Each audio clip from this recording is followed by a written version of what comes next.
Hello, can you guys hear me? Yes, we can hear you. Okay, thank you. Making sure my volume is working. Okay, perfect. We're just waiting for one more board member. We're going to get started here shortly.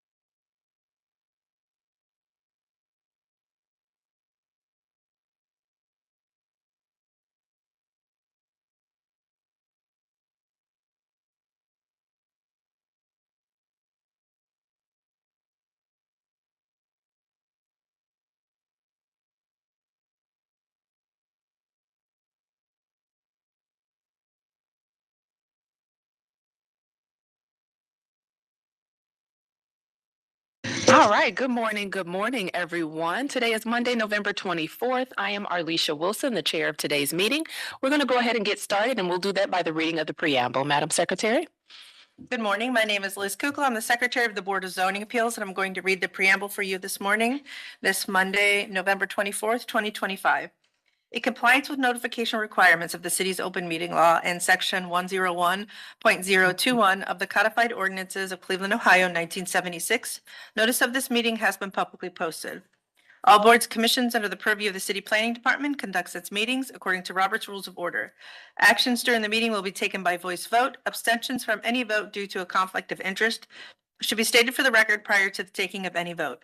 In order to ensure that everyone participating in the meeting have the opportunity to be heard, we ask that you use the raise hand feature before asking a question or making a comment.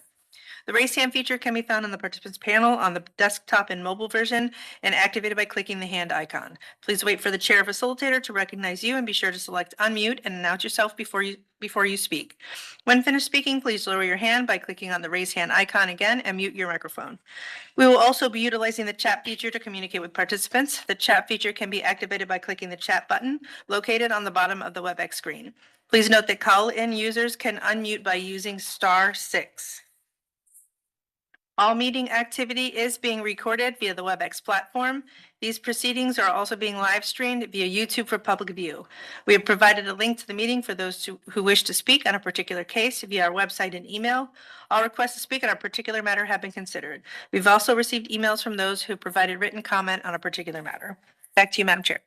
All right, thank you for that. Can we call the roll, please? Ms. Holzer? Present. Ms. Roca? Present. Mr. Madison? Present. Ms. Faith will be absent this morning. And Ms. Wilson? Present. Madam Chair, we have a quorum with 4 members. This morning, we should note that to the appellants, with 4 members present, you run the risk of a tied vote. If there is a tied vote, the variance is denied. So at this time, you may request to be postponed to a future date when we have 5 members. All right, is there any appellant present who would wish to postpone their case until the time that we have 5 members? All right, hearing none, we're going to go ahead and hear the cases. We'll get started with the first case, and that would be calendar number 25-202. Excuse me, do we have Pamela Alessandro present? Or anyone on her behalf? Okay, come forward, and while you do that, I'll have Ms. Holzer read in the case. Our first case is calendar number 25-202. This is at 4509 Wetzel Avenue. Pamela Alessandro, owner, proposes to erect a 1-story frame gable detached garage and demolish an existing garage, I imagine, in an A11 family residential district. The owner appeals for relief from the strict application of the Cleveland Codified Ordinances as stated in the agenda and the public record, of which there is one. And with that, I will hand it over to Mr. Madison for the oath. Thank you. At this time, we'll swear in all those who are present for this case. If you could just hit the green button or the button on your microphone. Yep. All right. Thank you.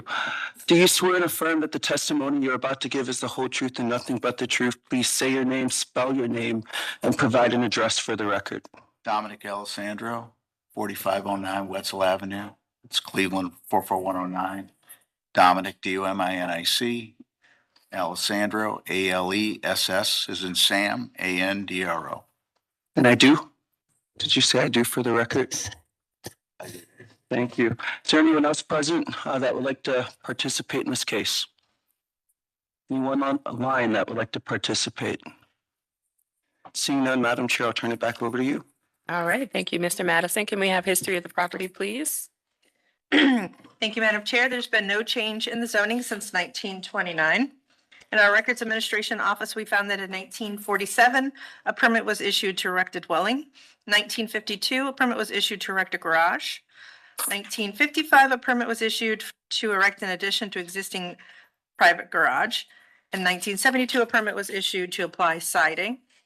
There is no variance on file, and we see that in September of this year in the Arcella system, a permit was issued or applied for to demolish a garage on the site. And that's all that I have. Thank you. All right, thank you for that. Can we have legal, please?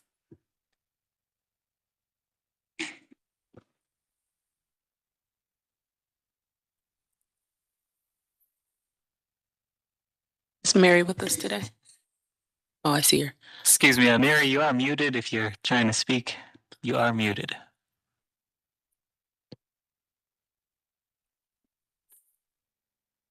Maybe she stepped away. I'll go ahead and read it, Madam Chair, if you'd like. Okay, please do. Madam Chair, members of the board, appellant is requesting an area variance from the total square footage requirements of the zoning code. To obtain the area variance, appellant must prove that denying the request will create a practical difficulty not generally shared by other land or buildings in the same district, will deprive the appellant of substantial property rights, and that granting the variance will not be contrary to the purpose and intent of the zoning code.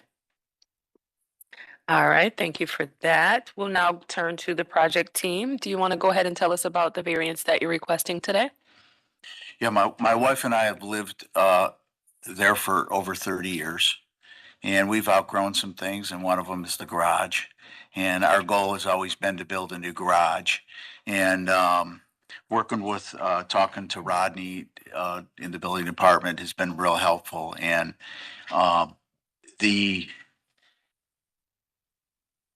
size that I came up with, you know, obviously everybody wants to build a bigger garage than they should, was narrowed down to 96 square, it came out 96 square feet over, which is a 22 by 45 garage. And so, you know, going through the channels, I realize I have to apply for a variance for 96 square feet over what I'm allowed to build. Okay, I am within 10 feet of the back line, which I don't have any neighbors in the back. My yard is the fence and then a wooded area in 480. So I'm within, I'm more than 10 feet from there, and 3 feet on one side, 15 feet on the other, and 90 feet from the street. okay. All right. Does that I just conclude your thought I would comment? give you the numbers. No, that's helpful. Thank you for that. Yeah. All right. I just know from, you know, looking at them on paper that, you know, where we need to be. And like I said, Rodney's been real helpful with that. So Okay. I'm more prepared. Awesome. Yeah. All right. Well, thank you for that. Any questions from the board?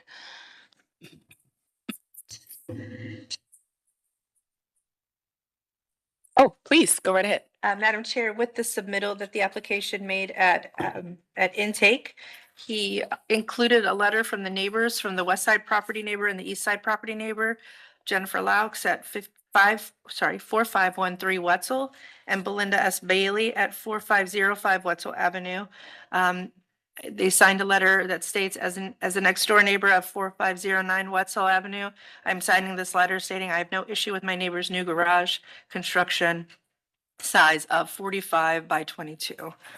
And also he submitted an email from Chris Harsh, councilman of Ward 3. Please allow this printed email to serve as a letter of support for Mr. Alessandro's proposed garage build at 22 by 45, and with neighbor approval, this variance I will support.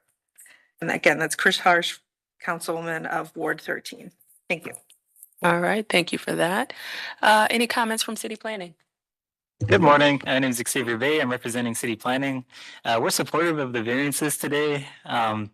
They're only going over 90 square feet per code, and there's not any other adjacency to other residential uses to the south either. So we don't see this harming much of the residential context of the neighborhood. Thank you. All right, thank you for that, Mr. Bay. One last call to the board for questions, if any. Yes, Madam Chair. Just as part of our understanding and standard of practice, can you please share with us what practical difficulty you might face if the variance is not approved? This doesn't go forward. What's, the difficulty that you might encounter? Well, I might just have to stay with my old garage and not build, I mean, you know what it's like if you want to build something or build an addition, if you can't kind of get close to what you need, you really don't really want to spend that money, so that's a decision that I have to make, that we would have to make. So, but I tried to, in all fairness, I tried to narrow it down as much as I could to get where I need so that I can, be able to put what I want to put in the garage, I have a few vehicles and stuff like that. So I want to make sure that everything fits right. And, it's a comfortable space so that I can, plus I'd like to get some stuff out of my house, that my wife said should belong in the garage. Thank you. That's all I have, Madam Chair. All right, I'll entertain a motion, please. Madam Chair, I move approval of calendar number 25-202. All right, thank you, Ms. Holzer. Do we have a second? Board Member Madison, second. All right, can we call the vote, please? Ms. Roca? Yes. Mr. Madison? Yes. Ms. Holzer? Yes. Ms. Wilson? Yes. Calendar number 25-202 is granted. This will be ratified next Monday. We will send you a letter, but you can contact us next Wednesday for further instruction. Thank you. All right, you're quite welcome. Appreciate you. You're all set. Thank you so much Know for if you were coming gonna Yell down. at me today or not. I appreciate it. No, the pressure's I've never off been to now, one huh? of these before, so I was a little nervous. Okay, well, thanks for joining us. Thank you. Absolutely. All right, we're going to call the next case. This is calendar number 25-204. Do we have someone present from 2609 West 18th Street? All right, thank you for that. And while you come forward, I'll have Ms. Holzer read in the case. Our next two cases are calendars number 25-203 at 2611 West 18th Street and calendar number 25-204 at 2619 West 18th Street. And I believe they have the same code sections. 2609 West 18 LLC owner proposes to erect a new two-story frame single-family residence with attached garage or detached garage in a D12 family residential district. The owner appeals for relief from the strict application of the Cleveland Codified Ordinances as stated in the agenda and the public record, of which there are 3 for both cases. And with that, I will hand it over to Mr. Madison for the oath. Thank you. At this time, we'll swear in all those who are present for this case. If you're in the room, please come forward in addition to the individual here. And if you're online, we'll come to you right after. Thank you. So at this time, do you swear and affirm that the testimony you're about to give is the whole truth and nothing but the truth? Please say your name, spell your name, provide an address for the record, followed by I do. We'll start with you, sir. I do. James Petznick, James, last name Petznick, Petznick. Address 3342 Avalon Road, Shaker Heights. Thank you. If you can just, yep, you got it. I do. Steve Shapinski, Steve Shapinski, SZZEPINSKI. And the address would be 1485 David Drive, Hinkley, HINCKLEY, 44233. Thank you. Is there anyone online that would like to speak or participate in this case? Not seeing none. Oh, wait, I see someone just raised their hand.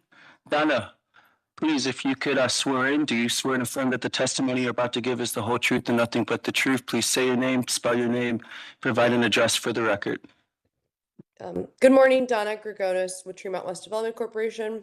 And our address is 2406 Professor Avenue. Thank you. Thank you, Donna. Anyone else? Going once, going twice. All right, we'll turn it back over to you, Madam Chair. All right, thank you, Mr. Madison. We'll go to history of the property, please. Thank you, Madam Chair. This property was originally zoned multifamily, and it was changed to two-family in 2018. We didn't find any records for the addresses of 2611 and 2619 West 18th Street. But we did find that the project area seemed to include a parcel address of 2609 West 18th Street. And we found that in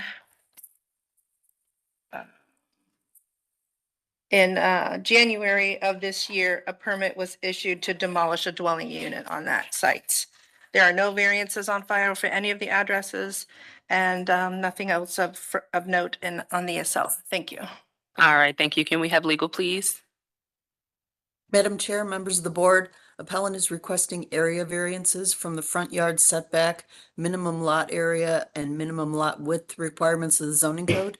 To obtain the area variances, appellant must prove that denying the request will create a practical difficulty not generally shared by other land or buildings in the same district, will deprive the appellant of substantial property rights, and that granting the variances will not be contrary to the purpose and intent of the zoning code. And then there's a note that the board is limited in its ability to grant a front yard variance unless appellant demonstrates compliance with section 329.04C, and this is the same for both cases.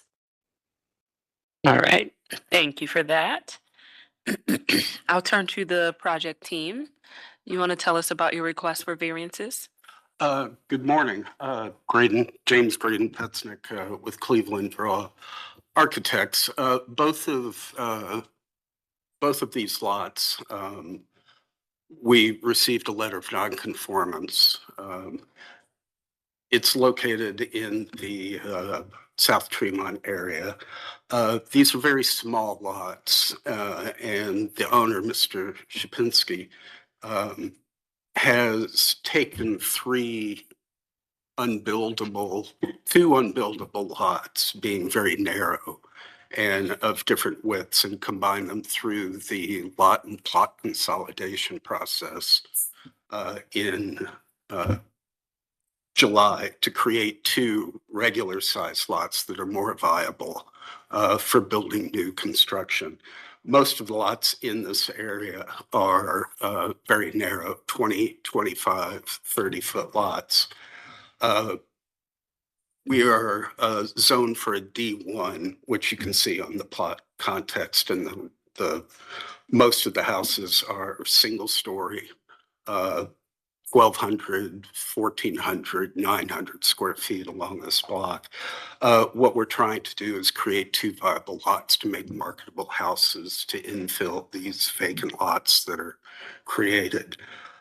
You can see the three varying different lots that we started with. And then the next one is the actual plot consolidation that we went through in July 11th was our letter creating those two lots. The houses that we are creating, the letter of nonconformance cited the requirement of a 6-foot setback in the front based on the vacant lots and the existing houses that are on the street. We were able to work with staff on that, and we can meet the 6-foot front setback in our letter of application, set that in both cases, 203 and 204, we can meet the front setback of 6 feet, which leaves the frontage question and the lot area question. The frontage question, in combining these properties to two lots, we've created two 38-foot frontage lots, which are two of the larger on the street. I think there's only one just south that has been similarly created and is 52 feet. The other side of the coin is the lot area. New lots, city lots this is required to be a 4,800 square foot lot. And the only lot that's within the vicinity is that 52-foot wide lot. Most of these lots are 25, 30 feet wide and around the 3,000 square foot area.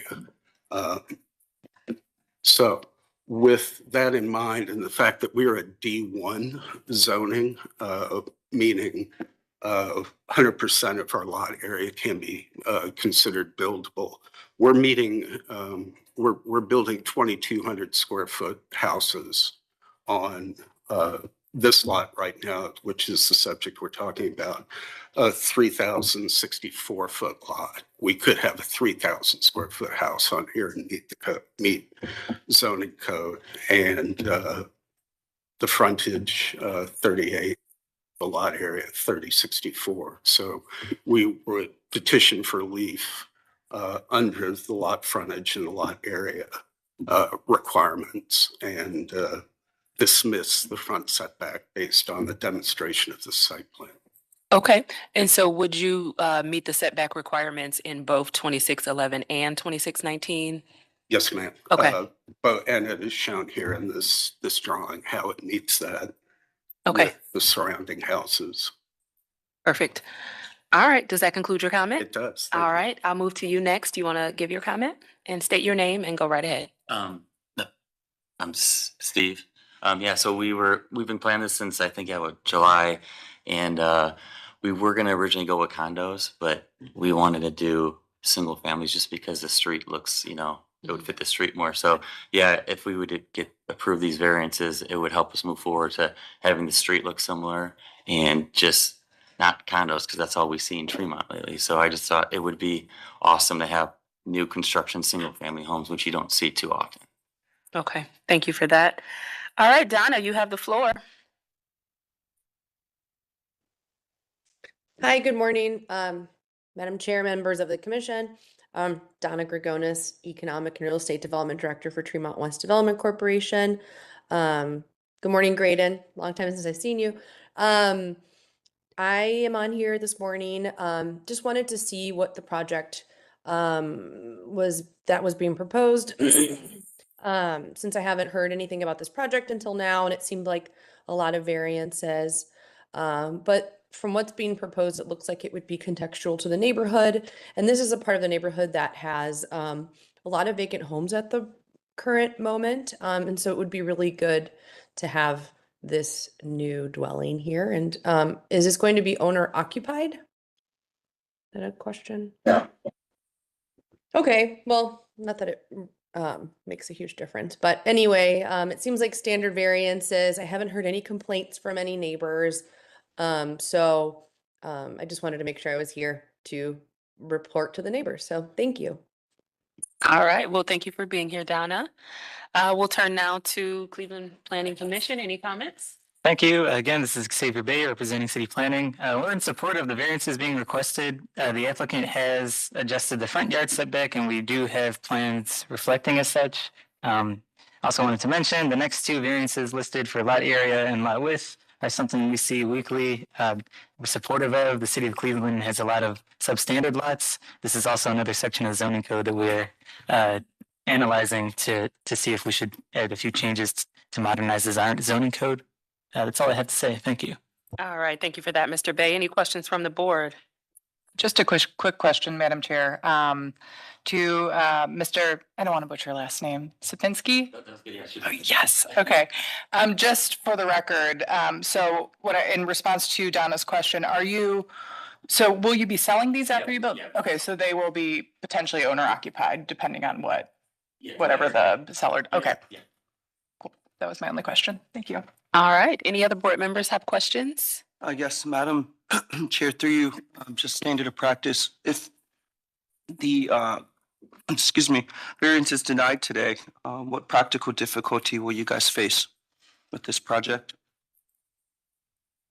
Well, to meet if these variances aren't granted with respect to the frontage in the area, it will effectively reduce these two lots to be unbuildable for single family houses, and it would have to go through lot split and consolidation to create one lot or one lot and a remainder lot that would be unbuildable. Given the fact that this area does have quite a few vacant lots and the density of the street, we would think that that would not be something that the planning or the city would want to see. Thank you. All right. Any You all other set? questions? I'm all set. All right, I'll entertain a motion, please. Madam Chair, I move approval of calendars number 25-204 and, we'll go backwards, 25-203 and 25-204. All right, thank you, Ms. Hoser. Do we have a second? Board Board Member Member Madison, Roca. second. Sorry. You got it, Roca. Board All Member right, Roca, Roca. second. Thank you for that. Let's call the vote, please. Mr. Madison, Yes. Ms. Roca, Yes. Ms. Holzer. Yes. Ms. Wilson. Yes.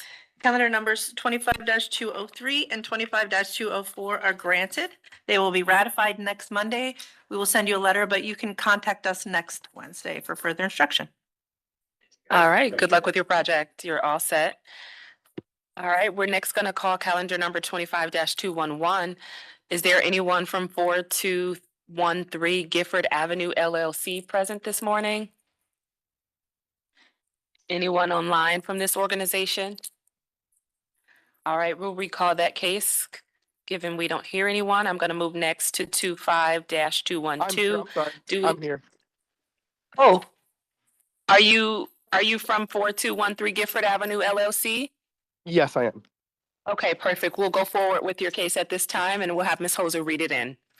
Our next case is calendar number 25-211. This is at 4213 Gifford Avenue. 4213 Gifford Avenue LLC owner proposes to change the use from a two-family dwelling to a three-family dwelling in a B1 two-family residential district. The owner appeals for relief from the strict application of the Cleveland Codified Ordinances as stated in the agenda and the public record, of which there are two. And with that, I will hand it over to Mr. Thank you. We'll swear you in at this time. If there's anyone present in the room that would like to participate in this case, please come forward. Do you swear and affirm that the testimony you're about to give is the whole truth and nothing but the truth? Please say your name, spell your name, and provide an address for the record, followed by I do. I do. Abdu Algahim 15608. You guys hear me? I'm sorry. Yep. We can hear you. Can you hear me now? Yep, Yes. we can hear you. Okay. Sorry. Abdu Algahim 15608 Howe Road, Strongsville, Ohio. 44136. I do. Thank you. Is there anyone else Can present? can you spell your name for us, please? Sure. ABDO. Last name Algahim. ALGAHIM. Thank you. Yeah, is there anyone else present that would like to speak for this case? No, I'm She- also the contractor on the case. Oh, thank you. With that, Madam Chair, back to you. All right, thank you, Mr. Madison. Can we have history of the property, please? Thank you, Madam Chair. There's been no change in the zoning since 1929. In our Records Administration Office, we found that in 1952, a permit was issued to erect a two-story addition, new roof, and side porch. 1963, there was also another addition to a two-family property at the time, and that was August of 1963. There are no variances on file, and then in the more recent history in our Acela system, we see that in 2023, a certificate of disclosure was issued to the property stating that the authorized use is as two-family. Again, in October of 2024, a certificate of disclosure was issued stating that the authorized use of the property is as two-family. And then April of this year, a violation notice was issued to the property regarding work being done without a permit. And that's all that I have. Thank you, Madam Chair. All right, thank you for that. Can we have legal, please? Madam Chair, members of the board, appellant is requesting a use variance from the requirements of the zoning code. To obtain the use variance, appellant must prove that denying the request will result in an unnecessary hardship particular to the property such that there will be no economically feasible use of the property without the variance, will deprive the appellant of substantial property rights, and that granting the variance will not be contrary to the purpose and intent of the zoning code. Under section 337.03C, the Board of Zoning Appeals upon prescribing proper safeguards to preserve the character of the neighborhood, may grant special permits for the remodeling of existing dwelling houses or the erection of row houses to provide for more than 2 dwelling units, provided that, number one, the square feet of the lot area to be allotted to each dwelling unit is in accordance with the area regulations included in chapter 355. Number two, the dwelling units to be created will not be smaller than 2 rooms and a bathroom. Number three, there will be no exterior evidence that a remodeled dwelling house is occupied by more than 2 families, except such as may be permitted by the board. Number four, the building, when altered or erected and when occupied, will conform to all the applicable provisions of the building and housing codes, and as the Commissioner of Building and the Commissioner of Housing so certify. And number five, garage space or hard surface and drained parking space will be provided upon the premises for the cars of the families to be accommodated on the premises at the rate of not less than 1 car per family. All right, thank you for that. We'll now turn to the owner of 4213 to talk to us about the variances. You have the floor. Go right ahead, Mr. Abdu. How you doing? So, first I want to speak in regards to the stop work order. When I purchased the property, we didn't do any work to the property. We started cleaning it out, slowly. I think I purchased it in November of 2024. When I purchased it, I had no notice personally that the property was a 2-unit versus a 3. There were 4 electric meters on the exterior of the property, as well as 3 gas meters on the interior of the property when I toured the property. So without obviously doing my research and checking the county website, I assumed it was a 3-unit when I purchased it. When we began cleaning it out, we noticed that the prior owner had already began working on the property. So when we came in, we purchased the property, we were just going to continue work by, pulling permits, but we started just, emptying the property out.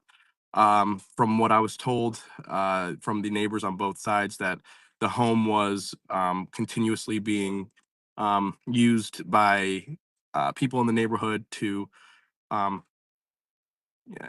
guess it was used as a drug house. So I immediately tried to secure the property.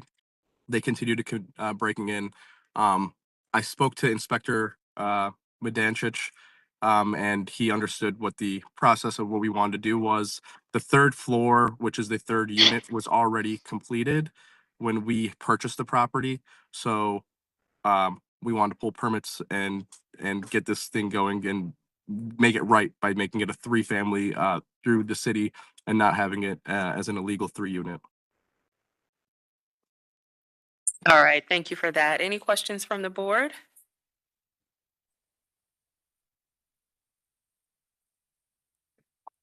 All right, any comments from city planning? Good morning again. My name is Xavier Bay, representing City Planning. We're in support of the variances here, supportive of diversity of housing typologies. This also opens opportunity for lower income housing opportunities. And it doesn't seem like there's any extreme external changes that would impact the residential context of the neighborhood. Thank you. All right, thank you for that, Mr. Bay. Just one question to you. Can you describe how many rooms and bathrooms would be in each unit? Sure. So the 1st floor is a 4-bedroom, 1 bathroom. The 2nd floor is the same. It's pretty much mirrored of the 1st floor. And then the 3rd floor would be a 1-bedroom, 1-bathroom apartment. Okay, and does it include like a kitchen, a dining room? Can you describe the rooms outside of the bedroom? Yes. It would have a 1-bedroom with a bathroom, kitchen, and a small dining area. Okay. All right, thank you for that. Board members, any other questions?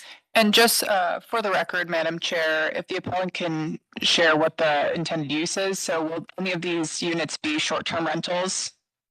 No, they're all planned for either cash or Section 8 rentals. Okay. 1-year releases. And can you describe how each unit will access the building or their own unit, meaning entry and exit? Absolutely. So, unit one, on the first floor has an entrance directly to their unit from the front of the building. Unit two has entrance from the side door. It goes directly up to their unit, and unit three has an entrance in the rear of the property going straight up to their unit. Okay, thank you for that. All right, board, I'm sorry, Madam Chair, do you have Questions? just two Yes, questions? please. Can you also describe to us just the meter situation for the 3 units as well? The meter situation? Yes, will you have individual meters for Electric and gas? the units? Yes, they're already existing. There's 4 units, one for the owner on the electric side, and then 3 gas meters already existing on the property, one for each unit. Thank you. Then my second question is, if the variance today is denied, can you share with us what unnecessary hardship you would face with this particular project?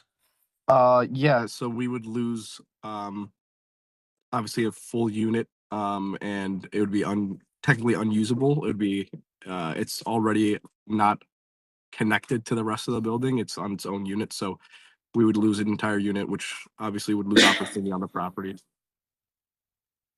Thank you. That's all I have. Can you describe the parking for each unit? Absolutely. So we plan on, there's currently 2 2-car garage existing, and what we plan on doing is adding in the just 2 concrete slab for 2 more vehicles to be able to park. Okay, thank you for that. Any other questions from the board? All right, hearing none, I'll entertain a motion, please. Madam Chair, motion to approve calendar number 25-211. All right, thank you for that, Mr. Madison. Do we have a second? Board Member Holzer, I second. All right, thank you, Ms. Holzer. Can we call the vote? Ms. Roca? Yes. Ms. Holzer? Yes. Mr. Madison? Yes. Ms. Wilson? Yes. Calendar number 25-211 is granted. This will be ratified next Monday. We will send the appellant a letter, but he can contact us next Wednesday for further instruction. Thank you. All right, that concludes your matter. Good luck with your project. We'll now move to calendar number 25-212. Do we have Doris Smotzer present? Oh, perfect. Okay, come right to the table. And while you do that, we'll have Ms. Holzer read in the case. Our next case is calendar number 25-212. This is at 3076 Scranton Avenue. Doris Smotzer, owner, proposes to establish use as a motor vehicle maintenance and repair shop in a C1 multifamily district. The owner appeals for relief from the strict application of the Cleveland Codified Ordinances as stated in the agenda and the public record, of which there are 3. And with that, I will hand it over to Mr. Madison for the oath. Thank you. At this time, we'll swear in all those who are present for this case. If you would like, you can just take the mic, just turn it on to green. This way we can hear you clearly. And if you are online, we'll start here in the room, then we'll come to you. Okay. Eric is going to pull up the... No, I mean, I got it, but yeah. Thank you. Do you swear and affirm that the testimony you're about to give is the whole truth and nothing but the truth? Please raise your hand, say your name, spell your name, and provide an address for the record. We'll start here with you. Sure. Allison Senator, 15837 Stillwood Avenue. And can you spell your name for the record, please? ALLYSONSENATORE. Thank you. We'll move to you. Harry Homick Jr., 3159 West 32nd, Cleveland, Ohio, HARRYHOMICK. And I do? I do. Thank you. Troy White, TROYWHITE, represent 1901 Walton, Cleveland, Ohio, 44113. And I do? I do. Thank you. All right. Rebecca Lloyd, 3036 West 19th Place. It's RE. Rebecca Lloyd, 3036 West 19th Place. It's REBECCALLOYD. I do. Thank you. Lloyd, 3036 West 19th Place, 44113. KENNETH, last name LLOYD, and I do. Thank you. My name is David Roberts. I'm Chief Assistant Director of Law for Code Enforcement for the City of Cleveland, and I'm here as an attorney advocating for the city. And with me is Kristen Guapone. I will have questions for the appellant's witnesses, and she will have questions for the neighbors, Mr. and Ms. Lloyd and Mr. White. Okay. Thank you. At this time, we'll move on. Donna, would you like to swear in? Yes, good morning. Donna Gregonis, Tremont West Development Corporation, 2406 Professor Avenue is our address. And I do, Donna Gregonis, Grigonis. Thanks. Thank you, Donna. We'll move over to Jim. Good afternoon. We Good morning. can't hear you. Okay. Can you hear me now? We can hear you. Great. Do I get sworn in? Yes, do you swear and affirm that the testimony you're about to give is the whole truth and nothing but the truth? Please just say your name, spell your name, provide an address for the record, and I do. Great. Thank you. I do. Jim Petropoulias, JIMPETROPOULEAS, 10883 Pearl Road, Suite 101, Strongsville, Ohio, 44136. And I represent Ms. Motzer in her code violation case. All right, thank you. Is there anyone else present in the room that would like to participate in this case? Seeing none, Madam Chair, I'll turn it back over to you. All right, thank you for that, Mr. Madison. Can we have history of the property, please? Thank you, Madam Chair. The zoning has been the same since the enactment of the code in 1929. We had some digging to do for this project or this address. There wasn't a lot on this specific address. Actually, I'll just read what we found from the Records Administration Office. We did find, sorry, I apologize. We did find some for 3076 Scranton. We found that in 1921, a permit was issued to erect an addition. However, it's not stated what the addition was to. 1924, a permit was issued to erect a garage. 1945, a permit was issued to install fuel tanks. In 1957, a permit was issued to repair a rear porch to a two-family dwelling. 1991, a permit was issued to demolish two duplexes at the site, and those addresses were 3066 and 3076. 1991, we found that a permit was issued through a variance, calendar number 91-156, to erect a one-story, 12,336 square foot addition to an existing printing company with office. And then there are no other variances on file for that address. And then we see in the more recent history for the address of 3076 Scranton, in February of this year, there were complaints made about illegal use of the property, and a subsequent violation notice was issued for illegal use. And then we dug a little bit deeper and found for 3066 Scranton, and in 1998, a permit was issued to install 15 linear feet of 6-foot high wooden fence. And again, there's a reference to the addition to the print shop. And that is all that I could find for those addresses. Thank you, Madam Chair. All right, thank you for that. Can we have legal, please? Madam Chair, members of the board, appellant is requesting a use variance and an area variance from the parking requirements of the zoning code. To obtain the use variance, appellant must prove that denying the request will result in an unnecessary hardship particular to the property such that there will be no economically feasible use of the property without the variance, will deprive the appellant of substantial property rights, and that granting the variance will not be contrary to the purpose and intent of the zoning code. To obtain the area variance, appellant must prove that denying the request will create a practical difficulty not generally shared by other land or buildings in the same district, will deprive the appellant of substantial property rights, and that granting the variance will not be contrary to the purpose and intent of the zoning code. And then there's a note, if the variance is considered, section 343.14 requires these conditions be met. Number one, a solid board-on-board wood fence or brick or stone wall at least 6 feet in height is placed along any property line abutting a residence district in addition to any otherwise required landscaping. Number two, no motor vehicle repair activity is to occur within 10 feet of a residence district. Number three, no service bay or garage door is to be oriented towards a residence district. Number 4, no motor vehicle repairs shall be performed before 7 a.m. or after 9 p.m. And number 5, a motor vehicle service garage or service stations shall include no more than 4 service bays. All right, thank you for that. We'll now turn to the project team. Do you want to have your attorney speak for you, or do you want to give your comments I prepared a first? presentation. I'd be happy to share it with the group. Okay. I emailed it to Brittany. I don't know if you're able to bring that up. It'll walk you through everything that we've gone through in our journey with our violations and what we've done to hopefully show you that we are ready to do this and Okay. willing to.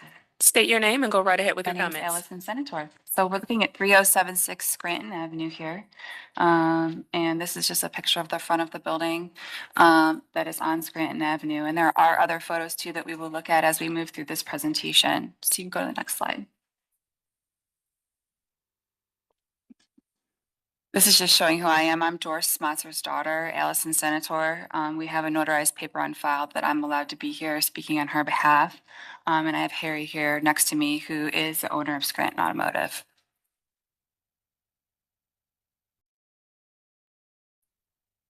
Yes. Oh, there's a delay. Okay. All right. So I thought I'd walk everyone through our situation, our building and site plan, Harry's business and serving the community. And then I thought we could end with some discussion because I know that there's probably going to be some. So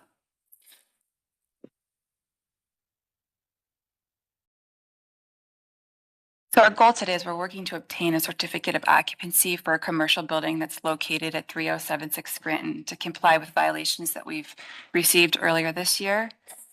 Due to a typo in the rejection letter from the city and a glitch in the digital notification system, we never received the rejection letter. Now the timeline has expired and my mother is facing criminal charges, so we're working to resolve this as quickly as possible. Our goal today is to explain the addresses in the violation, the building, how it's situated, how it's appropriate for commercial applications, the business and why they make sense to service the community.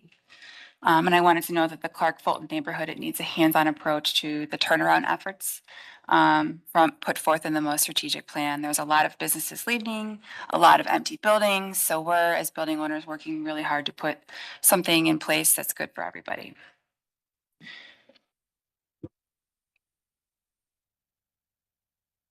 So the violations that were received had 5 addresses on them.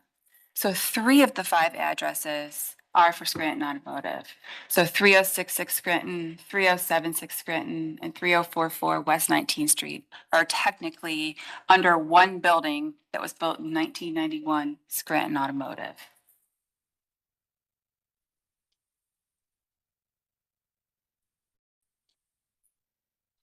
Another address is 3078 Scranton, which is a vacant home.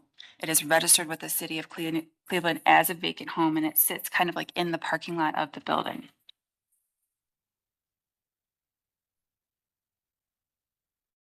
And the last one is 3052 West 19th Place, which is a building that was built in the late 80s, and it sits right next to the other buildings. There is a front man door to this building out to Clark Avenue, and this building is not occupied by Scranton Automotive.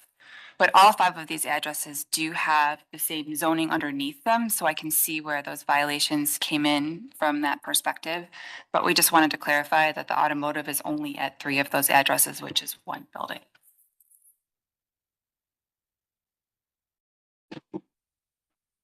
So as part of this process, I'm kind of learning that there are lots of different things to learn. And when the building was built in 1991, the parcels recording of the 3 addresses underneath the Scranton building, they were never recorded with the county. So I've spoken with both Pete and Shane, and we are working to resolve that so that those parcels can become one for that building. And that's not done today, but I don't think that's gonna, stop our decision for moving forward together. So I just wanted to let you know that I do have an architect that I have been speaking with. I haven't formally engaged with them yet, but that is on the list of things to resolve in regards to moving forward with this property. But that is why we're seeing 3 different addresses for one business, because that was never recorded. I asked them if they could use that. The city does have the original plot on file, but they said it was too old to record and we had to get a new one. So that's part of what we've been kind of working through, is to get that resolved. So our original zoning application was, for the certificate of occupancy was, here's a receipt for it. It was on March 3rd. And we had the original building sketches, so we didn't actually have construction happening in the building, so we were able to use those to apply for the application. Or for the permit, I'm sorry.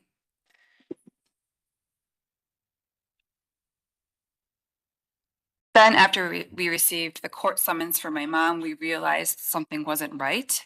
And that's when we contacted the city and asked them, what happened. And we were able to find that the email never came to us of the rejected letter. And if you go to the next slide, you can also see that on the rejection letter, it has the wrong address. So it has like 1 or 4 something East 93rd Street. So wherever that went, we were really never notified of the rejection with what we needed to do to rectify the situation. So the moment we found out about this, we kicked into gear to really get this resolved.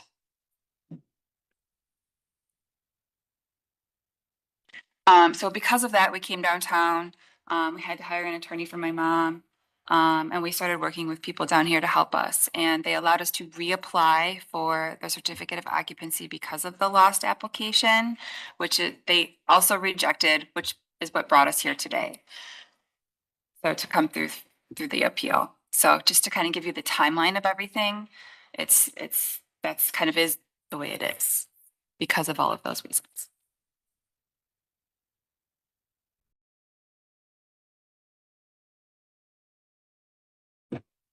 So here I'm going to walk you through the building and show you, these are the original plans that we have for the building. This one is showing you the main entrance off of Scranton. And there are 3 garage doors for the building. There are 2 that are on the Scranton side of the building. One you can see here facing Scranton. One is on the side of the building going down. The 3rd door, if you go to the next slide, I believe it's the next slide, is what faces back out to West 19th, which is the residential alley district. And this is a lot of in part why we're here today to talk about this. So this back entrance, when we were talking about putting a tenant in the building, when the printing company was in this building, we never used the store. So the store was closed for like 40 years and the neighbors in the back really didn't have any traffic going up and down that alleyway.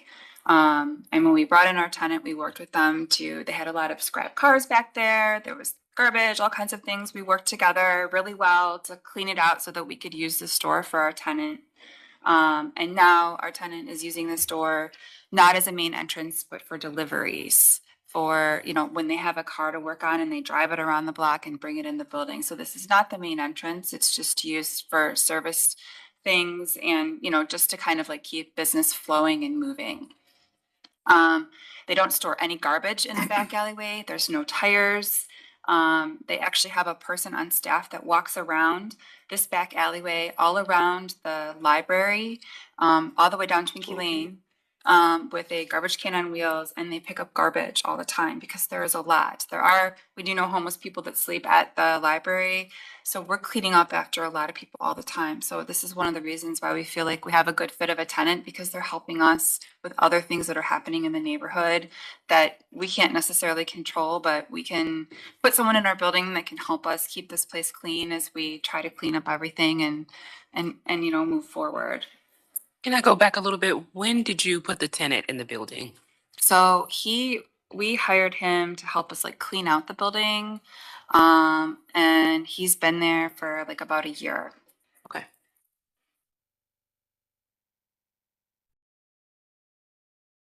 And so I know in the rejection letter, there were requests for fencing, of which we are open to talking about. But if you just go back once more, I just want to take a look at this picture one more time. We're open to fencing, but we're trying to understand how do we want to fence this? The wooden fence that goes down the side right there is for another home that goes out to Scranton. And you can see kind of the picture between the home and the building here. So, what does that look like? What are we solving for? And I have a little bit later in the presentation, a couple of case studies of other automotive shops that are in the area. I guess I don't know what I don't know. So help me understand how we can solve this, for everybody. And then if you move forward to the next slide, is a picture of the schematic, and it shows the vent fan. So there is a vent fan in the building, and it is operational. It was built with the building, and it is used to, get the fumes out of the building when cars are being pulled in or out. It does not exhaust towards the homes. It exhausts towards the retail district, and that was part of the original building from when it was built.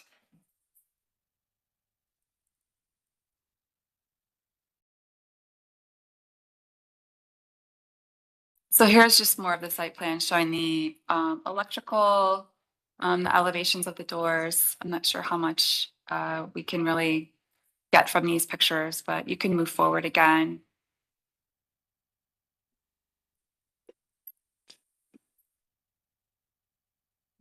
This is more of the electrical as well.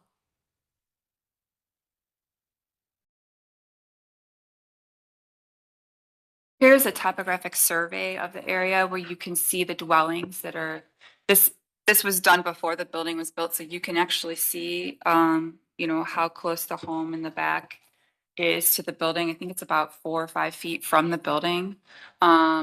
The other one on the right side of the West 19th Place Alley is not there anymore, but this is the original one that was on file with the city. So it does document it, but I thought I would just bring that up. And it also shows that other building that was under the violation is a separate building that was built at a different time.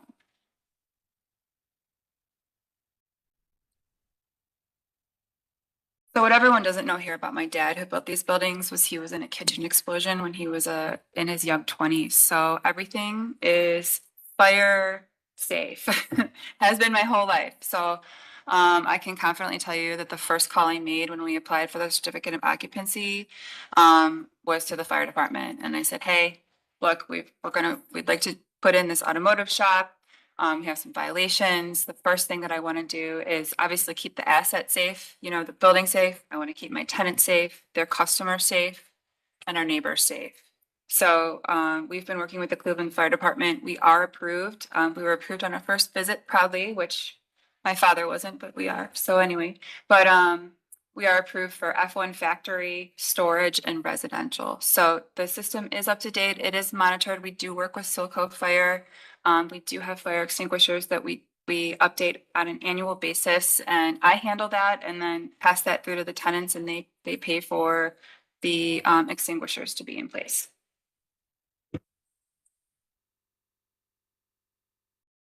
I know in the violations that it said regarding car lifts located inside the building, there are 4 car lifts in the building.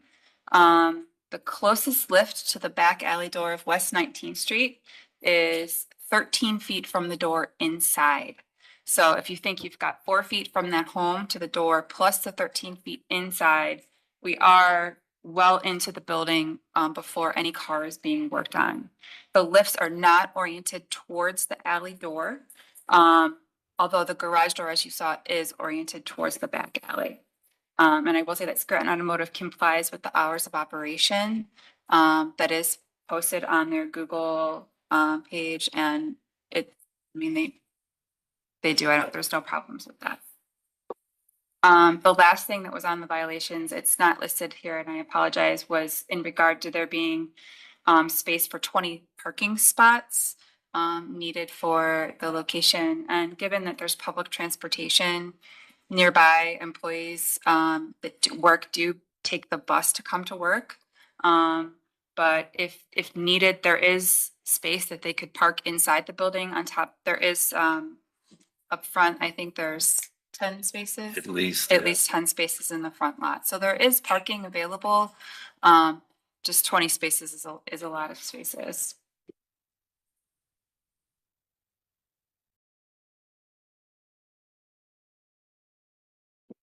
So these are some of the case studies that I pulled in terms of responding to the fencing request. I pulled, this is Rex Auto. They're in Ohio City, and their building is in a residential district facing apartment buildings. And this is the front. They don't really have any fencing. The side of their building, they do have this kind of like security gate, So I know the city asked for a 6-foot wooden fence, but in looking at our building, we would be open to that, but we just weren't really sure if there's a car driving in and out, if a wooden fence made sense, or if something like this would be better. Like, what is our goal to keep people from strolling in the building? We would be open to doing anything that would make that work. And I have one other example for a car shop that's just on the street called Two Amigos. They're right next to the Scranton Cemetery, and they're on the next side. They don't have any fencing with their automotive shop either. So again, open to resolving that. Just help me understand what we could do.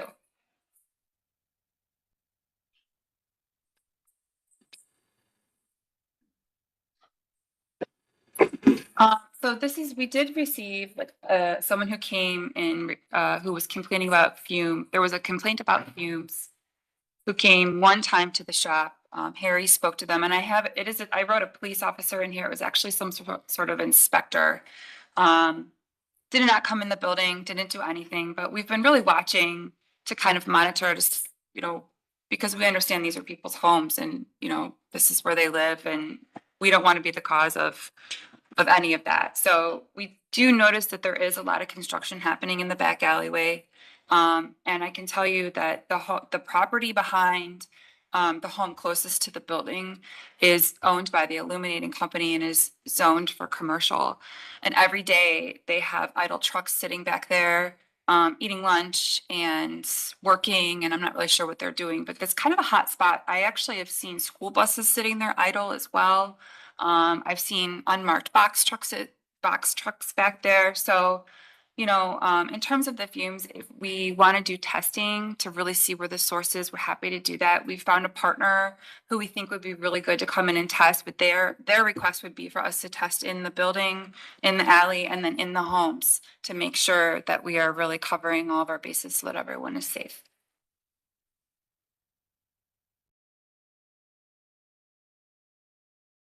And this is just a couple of pictures of some other vacant buildings that are right down the block from where we are. And we really feel passionate about bringing this neighborhood back to life. And we feel like we're setting a good example. And with all of the new people moving to Scranton Peninsula and Tremont, really getting them to want to cross that bridge and do business in the Clark Fulton neighborhood, we think is important. So we're really hopeful that this will go well today.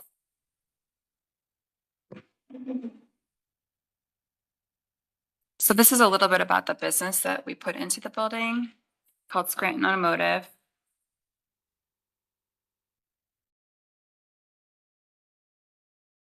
So in accordance with the strategic plan that was put forth by the CDCs, they were looking for local businesses to be put into the buildings that are there. So we have a local business owner, Harry, who I brought with me today. He's a lifelong car enthusiast. He was raised in Cleveland near the neighborhood, and his business provides car maintenance for residents and nearby office workers. So in addition, he also works with the classic car community, and others who want to pursue a career in the automotive industry and racing industry. So it is locally owned. We do have Spanish-speaking employees, which I know is important to this area, and he works with residents and local workers to employ in his shop.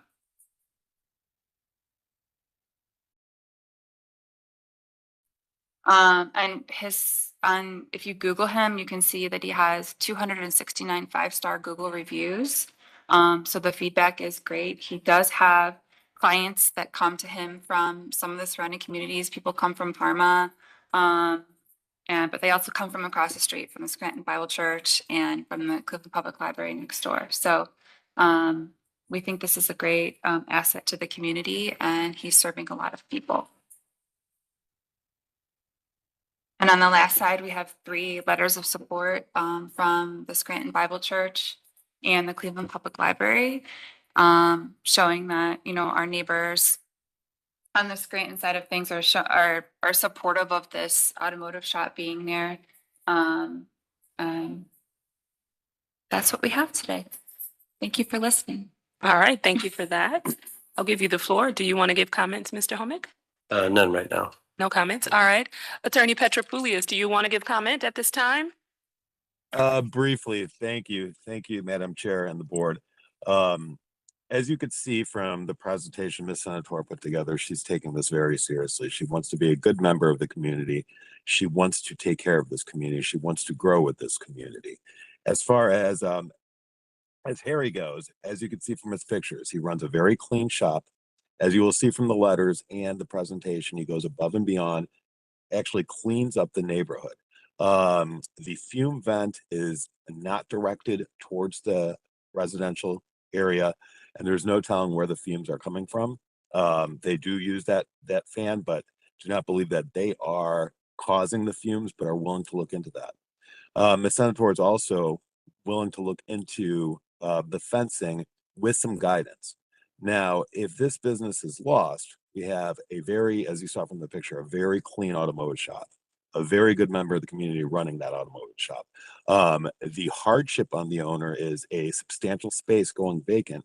That'll be very hard to fill in, and also would not benefit the community to have another vacant commercial property sitting. In terms of the parking, as discussed, the 20 spaces, understand the code, understand why that parking requirement is there, but most of the individuals are dropping their cars off and leaving. And as said, the employees typically take public transportation in, but there is adequate parking for the needs of this business. And I believe that is all I have to add. Thank you, board. And thank you, Madam Chairman. All right, thank you for that. We have a few others. Would you like for me to take comment from the neighbors, or would you want to inquire? Do the board members want to ask questions in this?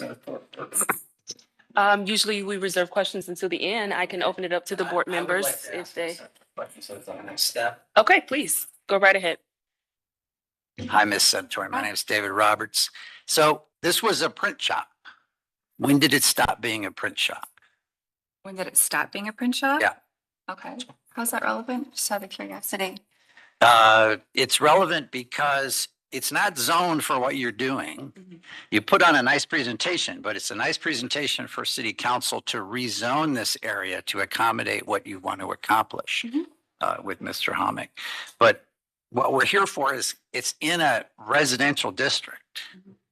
It was once permitted as a print shop because it was built before the zoning code was even adopted, apparently, from the historical presentation.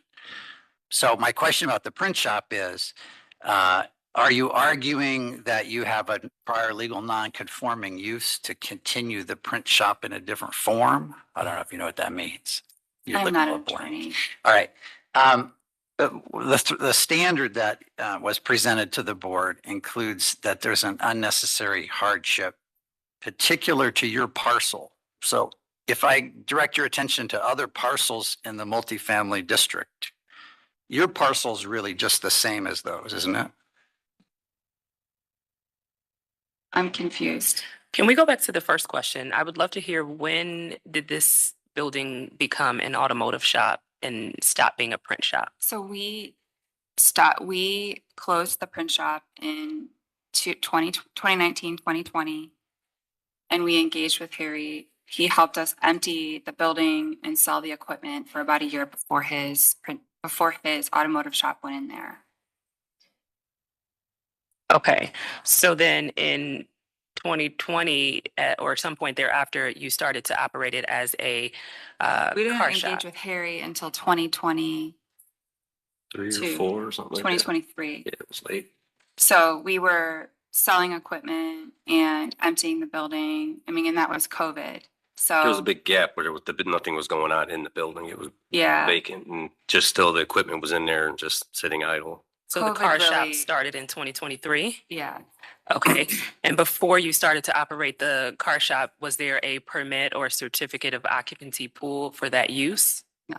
Okay, thank you. Mr. Roberts, please continue. Okay, so variances are granted because the same rules can apply to everyone, right? But somebody might say, oh, you know what? The rules as they apply to me make a special problem for me because I have a parcel, it's a weird shape, or it's up high on a hill. Something about my parcel makes it unfair that I should follow the general rule. Is there anything about your parcels that, that is unique versus all the other parcels in the multifamily district? We have a commercial building with a fire suppression system that's approved by the fire department. So, you know, they're telling us that we're approved for commercial, for storage, you know? So we are special. We can operate. Because of the building that's there. Because of the building that's Okay, there. and It's, we're operating off of Scranton, not off of the main street. There's no sign on the back alleyway. It's. No, all- I understand. So I we do understand. all the main business from up front.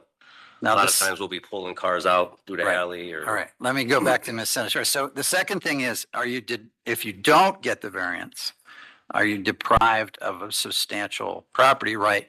You could rent this property for some other purpose, couldn't you? yeah, feasibly. And so you do have a substantial property right as a commercial property owner, even if you don't rent to Mr. Hommick and his Scranton Automotive. You might get less rent than he pays you, but you would be able to rent it and get rent from it. There's a bunch of other buildings in that area, vacant. Well, large I want buildings. to have her answer that for the record. You could rent it for another use if you didn't rent it to Scranton Automotive, correct? I Okay. could. And then the third issue, contrary to the purpose of the zoning code, I guess I'll wait until after Ms. Guapone asks questions to the neighbors. Okay. Troy, do you live in this neighborhood? Mr. White, unmute your microphone. Not at this current moment, but I do own the house, 1901 Walton. Okay, great. Are there tow trucks coming into your neighborhood? Just about every day, yes. And at what times of the day and night? It usually starts in the morning, usually around 8, ends around 10, 11. And is this disturbing you? Yes. Hold on a second. You said it ends around 10 or 11. Is that PM. PM? PM. Okay. And what is parking like in your neighborhood? The parking is horrible, because we do, and I don't want to go off track, but we do have Scranton Automotive employees not taking the bus. They're parking on Walton Avenue. They're blocking West 19, the alley that leads up to that garage door. So that was not true about employees taking public transportation, because we know otherwise. And do cars park down your street? What, from the business? From the or- business. Yes. And what happens when customers wait around for their for the business to work on their car? You get into all types of stuff, like people sitting on your porch, walking on your land in your backyard. Just, you know, I've had to tell people a few times, hey, get off my porch, you know. And they're waiting for Harry's business to open up, waiting for their car to be ready and stuff like that. And what is next door to Scranton Automotive? It's Cleveland Public Library. And did the city invest in that? I would say a significant amount of money. I don't know the dollar amount, but I know that was fairly recent. And how does this look next to Scranton Automotive? It looks absolutely horrible. I used to go to the library as a kid, and we didn't have all of that when the print shop was operating. It was nice and peaceful, nice and quiet. You didn't have, noise going on from an automotive shop right next door where you're trying to learn. And what kind of people do you want to attract into your neighborhood? I want to attract people like us that are honest people, hardworking, family oriented, and considerate. Okay. And do you have anything further you would like to add? I just want to kind of expound upon, the presentation. It was a pretty presentation, but it was a lot of areas where it was under false pretense. It's just, what I saw from the presentation was that, it just seems like it's oriented to try to cover the truth. Even in a couple of the pictures, it shows And I'm just gonna focus on the West 19 picture with the garage door wide open. You know, in that very picture, that's showing how little they care about the neighborhood. Harry's staff told us that they wasn't gonna use that side of the alley. They said that, West 19, we're not gonna use that. In the picture, in the presentation, it shows the door wide open. And that, you know, more than likely there's fumes coming out of there, there's noise all hours of the day. You know, and there's, you know, and it's affecting everybody in that area, residents and non-residents, you know, so I think that's about all I have to say. And Troy, does Scranton Automotive affect your freedom to live in a residential area? Yes, I would say, because you know, I am a long time, you know, resident of the area, even though I'm not in the area right now living. Yeah, it's not something that I would want to, you know, I wouldn't want to wake up to that every day, you know, hearing hammering and stuff as my alarm clock and smelling fumes, can't even open up my window. You know, people sitting on my porch, you know, it's just a nuisance. That's the best way to describe this business. I want to ask you about the people sitting on your porch. How do you know they are from the automotive shop? Because I ask them, hey, what are you doing? Hey, it's Grand Automotive. You know, they're waiting on their car. It's happened numerous times. Okay, thank you. Numerous times. Okay. Madam Chair? Yes. Could I make an announcement? I'm not sure if the appellant was in the room when I made the announcement about the 4 members. I just want to say it again for the record that the appellant may request a postponement due to the fact that we only have 4 members here today, as you run the risk of a tied vote. If there's a tied vote, the variance is denied. So I'm not sure if she was here when we made that announcement at the beginning of the hearing. Were you here when we started the hearing? Yeah. Okay, perfect. Thank you. And I just wanted to add, oh, go ahead. I was going to give you the floor, so please. Oh, okay. Did you want to add anything as residents? Why don't you state your name before you give your comment and then go right ahead? Kenneth Lloyd, my address of 3036. I'm the house directly next door to the business there in the back alley on West 19th Place.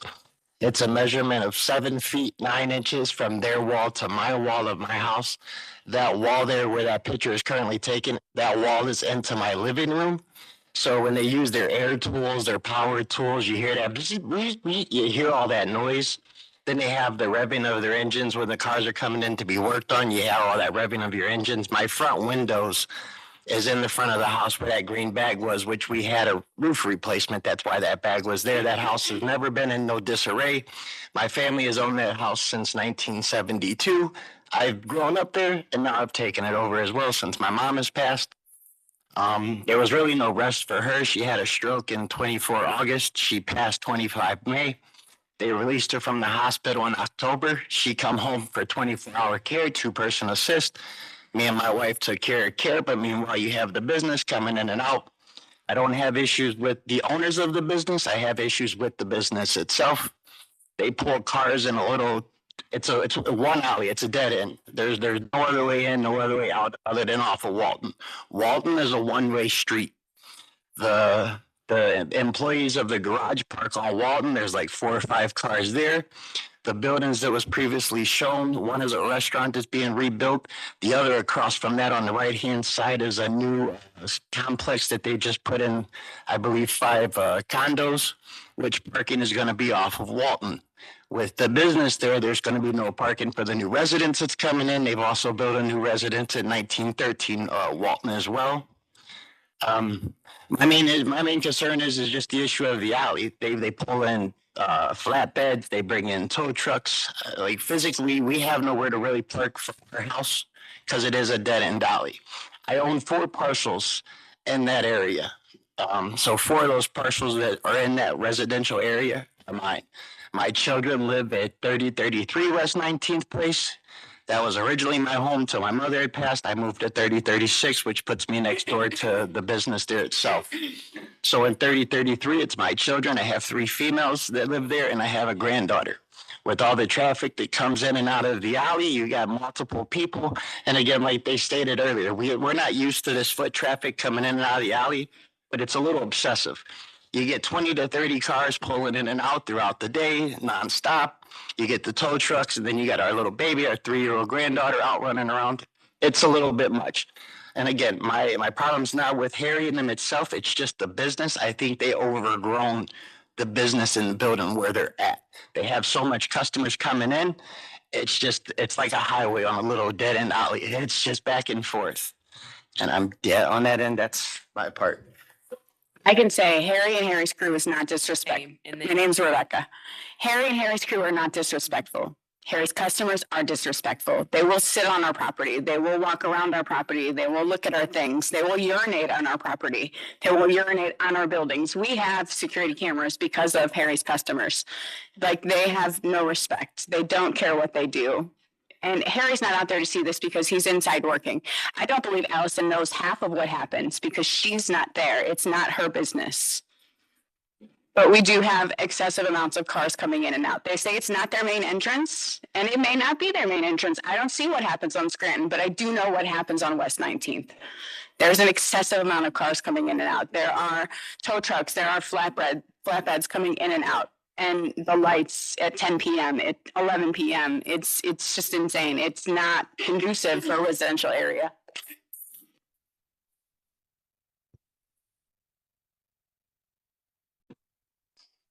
All right. Any questions from the board? All right, no questions. I'll give you all an opportunity to respond. Do you have any additional comments? Just state your name and go right ahead. My name is Allison Senator. Well, I guess am I allowed to ask questions to the residents or for discussion, or is it just?